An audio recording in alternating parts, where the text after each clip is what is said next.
Okay, remember there are two different due dates for exam corrections. If you got greater than the 73, then you didn't have to go to the mentor, and your due date was today for corrections. If you got less than the 73, I wanted to give you more time to go to the mentor, so your corrections are due a week from today. Okay?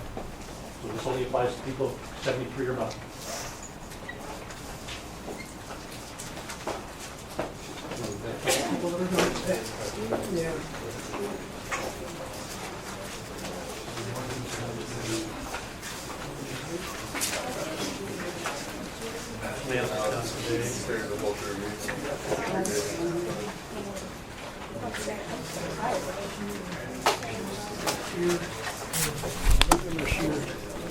Yeah. Okay. Logan, sir. Oh, this is going to be back.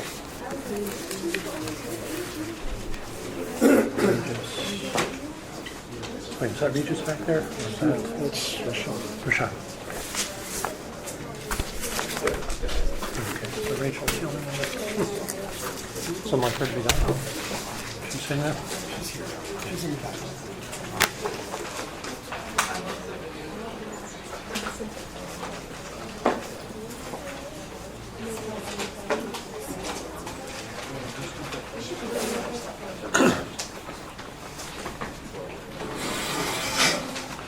Okay, please understand the grading system for the class. This is a total points class, and so every point counts the same no matter where it comes from. And so if you miss points on lab assignments, that has the same impact as missing points on exams. And so if you're having difficulty with things in lab, you need to ask, okay? You've got a week to get these things turned in. And so if you don't understand something like the active transport experiment, which some people have trouble with, then you need to seek one of us out and get some help, because you shouldn't be missing these points when you turn these in. Okay, I would like you to have your lab handouts out, and you should correct them, because these are kinds of questions that you will see in your lab quiz. Remember, lab quiz will be the week in lab prior to spring break. And so one of the things, did I send out, I can't remember, did I send out the study guide for that? Lab quiz? I was going to Friday, just not hit send. So I'll send that out today. There's a short study guide for the lab quiz telling you what kind of things you're responsible for. Okay, some of the experiments that you did. Here is the bead experiment. This is data from a past lab. This isn't necessarily your lab section. And so one of the things you were asked to do was to enter the data for various groups, and then stat book calculated the mean and the standard deviation, and you were supposed to just transfer that over to your data sheet that you turned in. If you look at the data here right now, just the raw data, it appears that we got a lot of damage at -5, even more damage potentially at +75, and then we got this kind of little bit less, or a lot less here, and not much damage kind of in the middle. So, you also needed to answer this particular set of questions in this lab handout. You needed these T-calc tables from stat book. And so these are your calculated t-values based upon your data. So what do you need to do? Well, in this particular situation, there were 6 groups. Oh, 7 groups, sorry. So the degrees of freedom are 7 minus 1 plus 7 minus 1. That's 12. So you'd want to look in your t-table at 12 degrees of freedom, 95% confidence. And this is the critical or expected t-value. So what you need to do now is to look at each one of these temperatures and say, are these differences significant? Okay. Is this one significant? Yes, because the calculated t-value is greater than the expected t-value for that number of degrees of freedom. This is significant. This is. This is not. Okay? So one of the questions just asks you to go through and say, which differences are significant? Now you can't just say 25 is significant, 75 is significant. Significance refers to comparing two means. So you'd have to say -5 versus 5 is significant. Okay? -5 versus 25 is significant. Okay, graph. We tend to be kind of picky about graphs. And one of the things we tend to be picky about is, on every graph, you need to have a label for your y and your x-axis. Most times, unless you're dealing with absorbance, your label will also have to have a unit. Absorbance does not really technically have a unit. But temperature has a unit. Is it Fahrenheit or is it Celsius? You need to specify that in your axis label. So we set up this particular simple graph, and here are temperatures. Here are the means that we plotted. Along this, we've got the -5, 5, etc. And then we need a title, okay? And your title goes here is not a title, okay? That's the default title on that basic stats simple graph module. And so you need to put in a title, and it has to be descriptive, okay? Typically, the title will contain information about a relationship between the dependent variable and the independent variable. Okay, so if you just say absorbance versus temperature, what does that tell you? Okay, but if you say something like the effect of temperature on beat membranes, then absorbance makes a little bit more sense because that's an indicator of what's happening to the beat membranes. So make sure every time you do a graph, there is always an axis label, if it's appropriate, and that your title is descriptive. Now, in later labs, the one coming up next week, you're going to have multiple lines plotted on the same graph. You will have pH 3, pH 5, pH 7. You need to have a legend for those lines. And so someone looking at the graph can see which line is 3, which is 5, which is 7. And if you don't have a legend on it, you get docked a little bit for doing it. So make sure that the graphs are complete and have the proper information on them. Okay, one of the questions asked, from this particular graph, what's the apparent relationship between temperature and damage to beat membranes? And what appears to be going on here is that at the temperature extremes, we tend to get the most damage to the beat membranes. And then as we get toward the middle, we tend to get minimal damage to those particular membranes. Okay. The next question asked, does statistical analysis support that particular apparent relationship? So what you really have to do is you have to start comparing these different temperatures to one another and see if the differences are significant. Okay? So if you're saying this is more damaging than this, are those two numbers significantly different from one another? Remember, if numbers aren't significantly different, even though they're numerically different, we have to consider them to be the same. So some of you said, well, as temperature increases, you get more stress in the membrane. Well, no, not from here to here. There's no significant difference between 25 and 37. Those numbers are the same. So that question was an attempt to get you to analyze this data a little bit further and compare the various values and see if your statement is supported by that data. Okay, I ended up, because so many people skipped over this one, and I think it was because question number 7 was on the other side of the page up at the top, that I ended up, the few people that saw it and did it got a bonus point, and I didn't take off points for the rest of you missing it. We'll have to reformat that next year so it's on the same page and people don't miss it. But one of the questions said, there's a lot of variation in this data. The numbers were all over the place in some lab section. So what kind of things might have contributed to error in collecting the measurements? Well, one of the things that contributes is just the inherent difficulty of having 7 different groups do the experiment. It would be much more consistent if one group did the experiment 7 times, because you do the same thing, probably likely over and over again the same way. But possible other sources of error. Maybe you didn't rinse off your bead segments, okay? So there was still pigment on the outside when the experiment began. Maybe you left them in the assigned temperature a little bit too little time or a little too long. Maybe you soaked them in the water to get the pigment leaking out a little too long or a little too short. Maybe you took some inaccurate absorbance readings. Maybe there was problems with blanking, setting the wavelength, the spectrophotometer. So that's always something you should consider when you analyze lab work, is what could have gone wrong? What are possible sources of error? Steve, Yeah. one of the things that I noticed was failure to measure the length correctly. Oh, okay. Using a centimeter, Ah. figuring how much a centimeter was. Okay. Yep. Yep. That was, You can't get the diameter wrong, but the length could be wrong. Yes, absolutely. Okay, on your dialysis experiment, what you really needed was you needed the results after 30 minutes for both A and B solutions. You knew what was an A to begin with. There was starch, there was protein, and there was sugar. You knew what was in B, iodine. Okay, so after 30 minutes, what did things look like?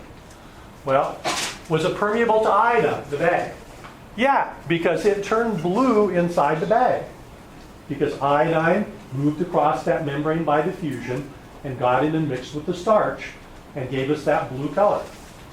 Was it permeable to water? Yes, those dialysis bags gained weight. That's why we had you weigh them before and after. Was it permeable to starch? No, because the surrounding solution B didn't turn black. At least it shouldn't have. Now, if you had a leak in your bag, it could have. Okay. Was it permeable to protein? No, the biuret for solution B should have been negative. These are big molecules. They shouldn't move across that dialysis membrane.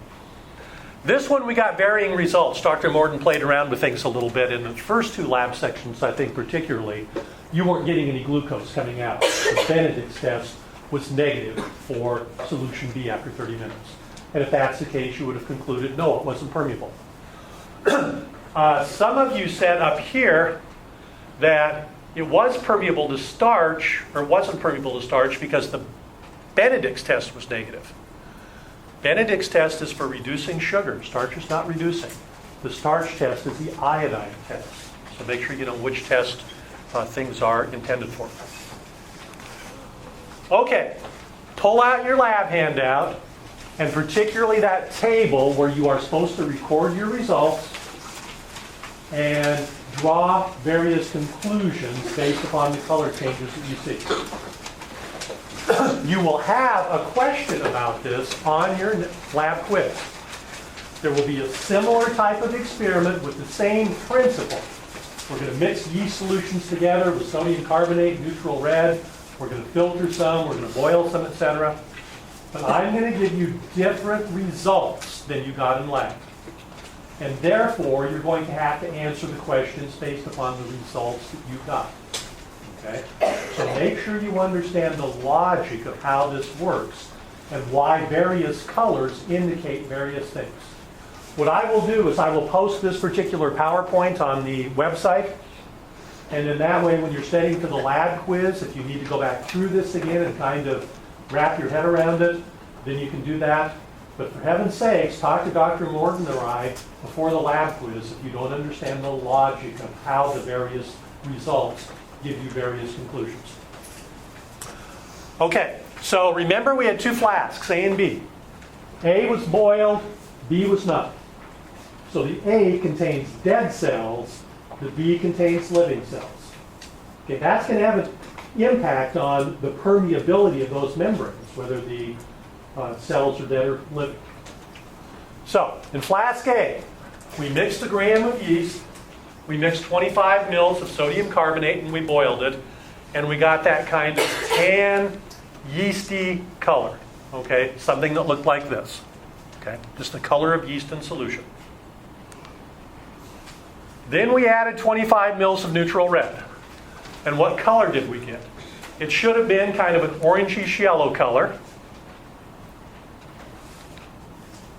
Why?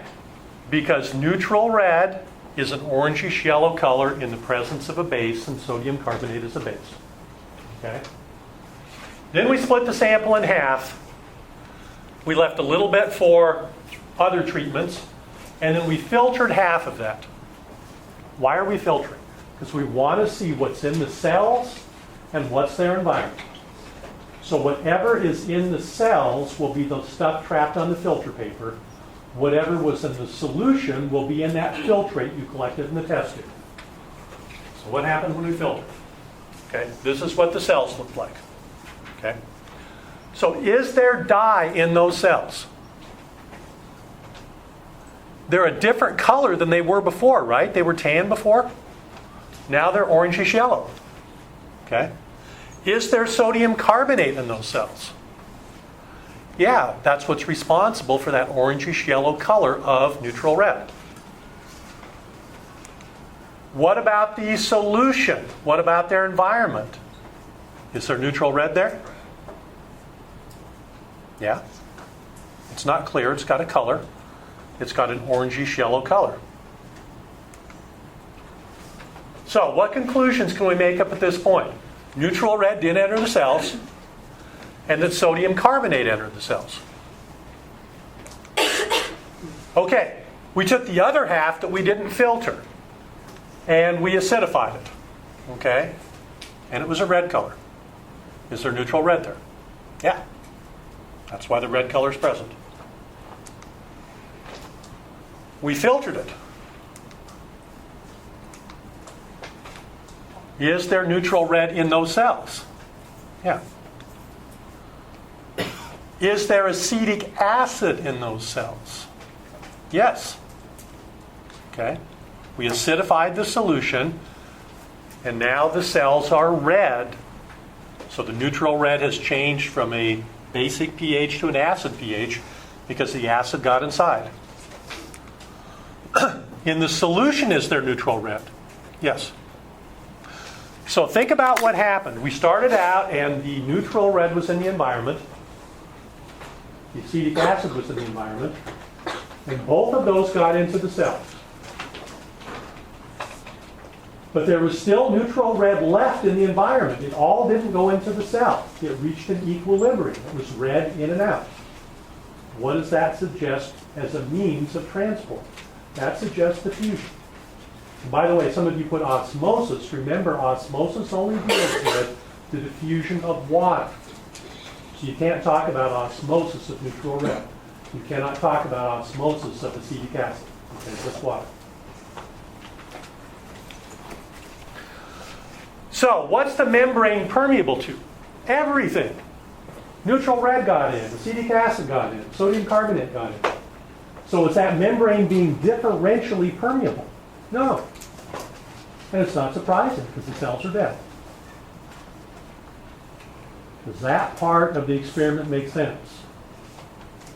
How you can draw those particular conclusions based upon the colors that you see. If it doesn't, please ask. Okay?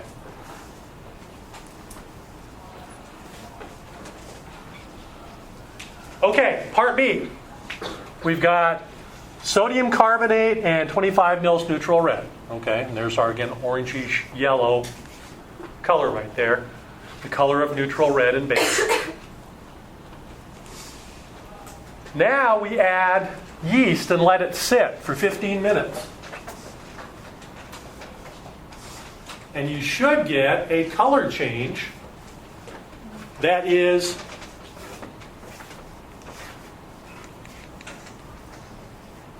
this reddish salmon, tomato juice, whatever you want to call it, color, but there is red color in there. Now think about it for a second. What does that mean?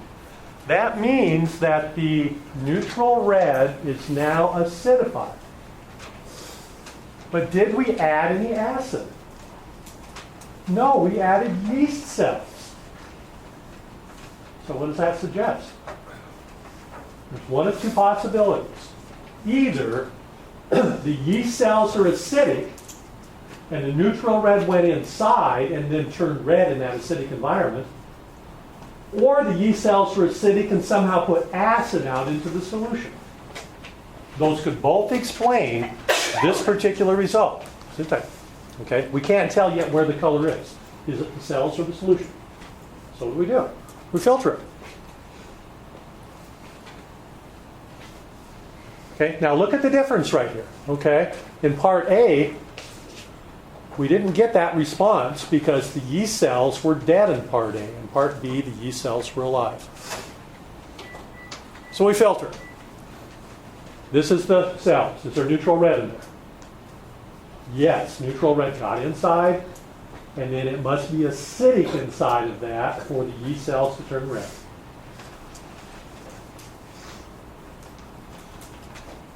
In the filtrate, in the solution, was there neutral red in there?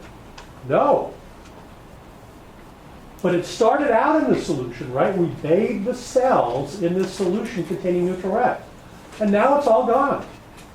Where is it? It's inside the cells. The cells kept bringing it in and didn't allow an equilibrium to be reached. It kept pumping it inside. What is that? That's active transport. Okay? Now, sometimes it's a little bit hard to see neutral red. And so we said, well, let's add some acid to it just to make sure it's really not there. Okay? Because it should turn red if there's any neutral red present. So we added acid. We still didn't see any neutral red. Okay?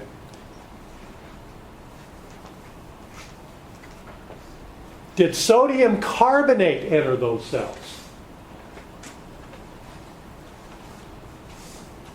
What's sodium carbonate? It's a base, right? Is there base in those cells? No, otherwise it wouldn't be red. So unlike the first experiment, these cells are impermeable to sodium carbonate while being permeable to the neutral red. This one compares the two results of the environment of the cells after the experiment. Here was part A. Remember, there was neutral red still in the environment, but it was in the cells. That suggested diffusion. Here, there's no neutral red left in the environment. It's all in the cells. That suggests active transport, moving against a concentration gradient. Okay, so neutral red started in the solution. All of it moved into the cells. In the dead cells, neutral red started in the solution. Some entered the cell, some stayed in the solution. Equilibrium, diffusion. But in part B, when the cells were alive, neutral red was actively transported. Okay? So some subtle color changes in a few chemicals can tell you some interesting things about living yeast cell membranes. They are not permeable to sodium carbonate. They are permeable to neutral red, and furthermore, they actively transport neutral red into their environment, into their cytoplasm, which is acidic. Okay? Now, students have asked rightly, why do cells transport neutral red? Why would they transport a dye? Well, they're probably using a transporter intended for something else, and neutral red is similar in size and shape, and it just latches onto that transporter by chance. Knowing that the cytoplasm of yeast cells is acidic, does that make your lab results from last week make more sense? Many of you hypothesized that the pH optimum for your yeast cells for fermentation would be pH 7, right? Which your results suggested pH 5 for most cases. That makes sense if yeast cell cytoplasm is slightly acidic. Sure, that makes more sense now. Okay? So go through this and make sure that you're comfortable with the logic and how particular results lead you to different conclusions. And then you should be able to deal with a little slightly different result in these particular experimental results than what you got.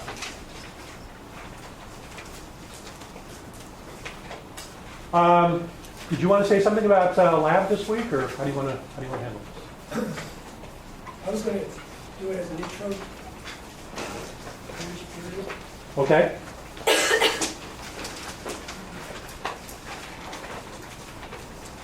Some of the things that you've got to be really careful about this week to get good results are, number one, keeping all of your tubes organized and make sure you are putting the right things in the right tubes. We will have several tubes in which we are going to pipette things.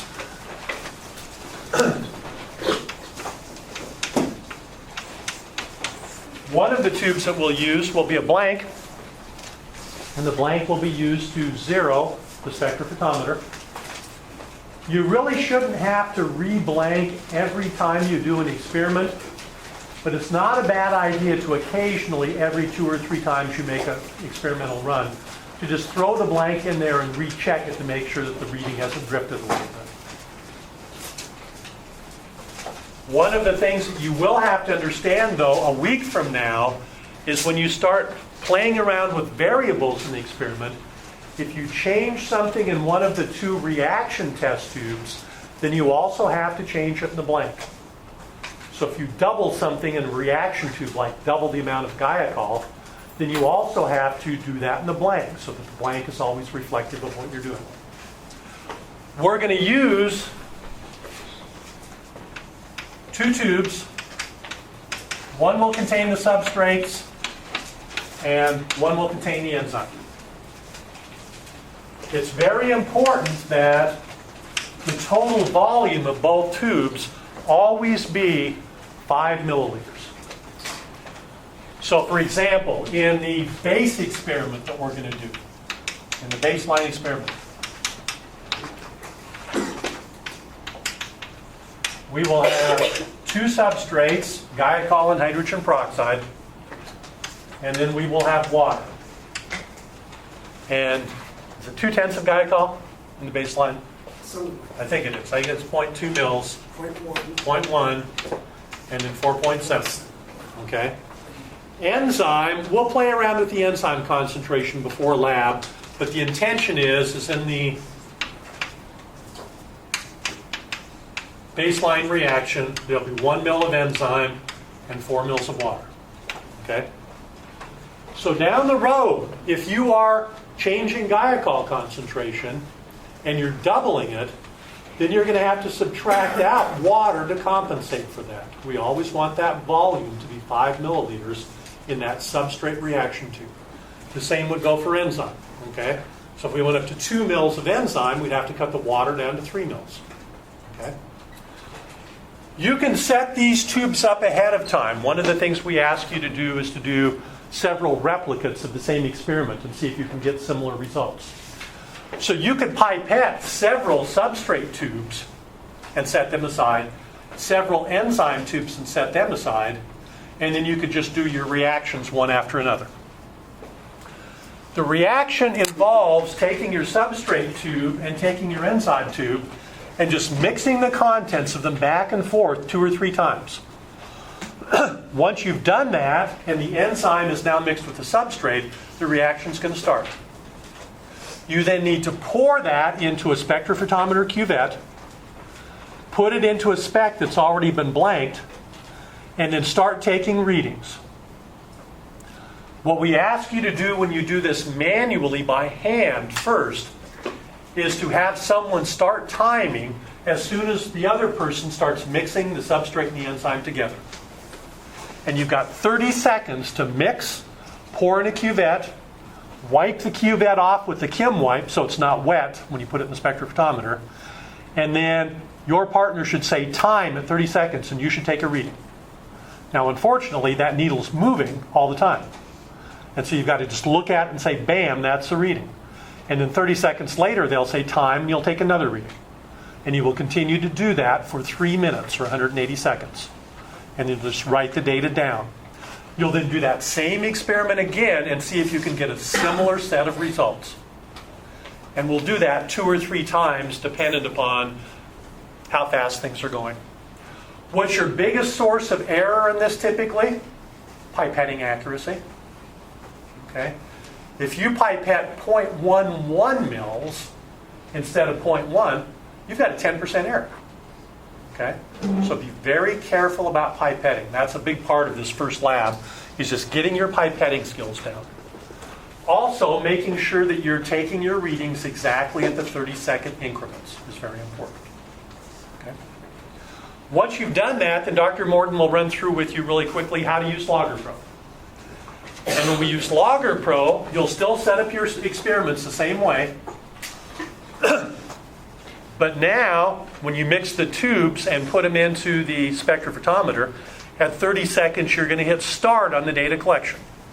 And you're just going to sit there and let it collect data. Instead of taking 1 reading for every 30 seconds, it's set up, I think, to take 10 readings per second. something like that. Yeah, it takes a lot of data. And it plots it for you in real time on the graph. He'll talk to you about the importance of storing each run and saving your experiment. Once you've done that one time, we'll ask you to do it a second time, or a third time, or as many times as you would like to get 2 sets of data that are the most consistent to one another as possible. He'll show you how you can hide data, for example, so you can show your best 2 trials. And this is an example of a group from past year Yeah, but that's not fair. that had, this is 2 sets of data, okay? These lines are directly superimposed on top of one another. We've had some situations where that's happened. Sometimes you'll say one, another one, another one.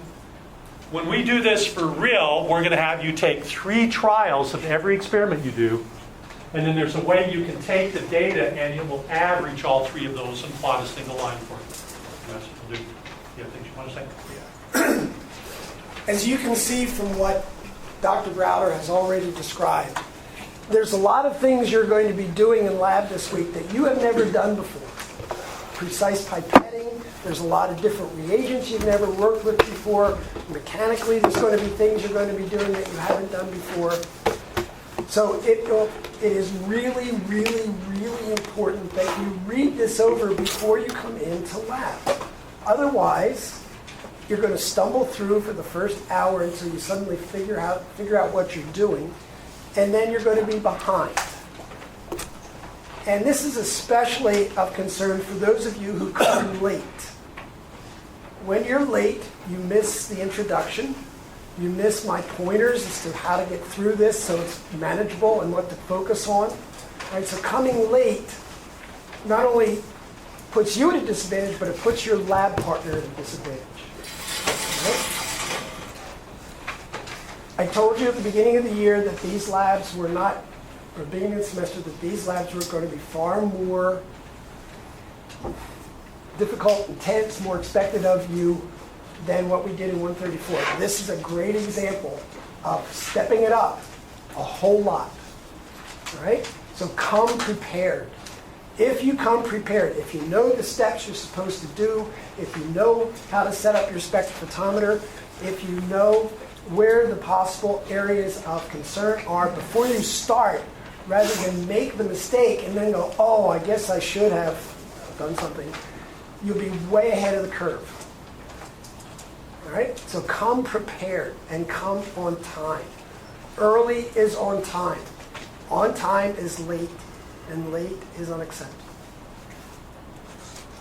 There won't be anything you have to hand in for this lab this week unless you turn in a graph like that to try to get the optional points for the best replicate data.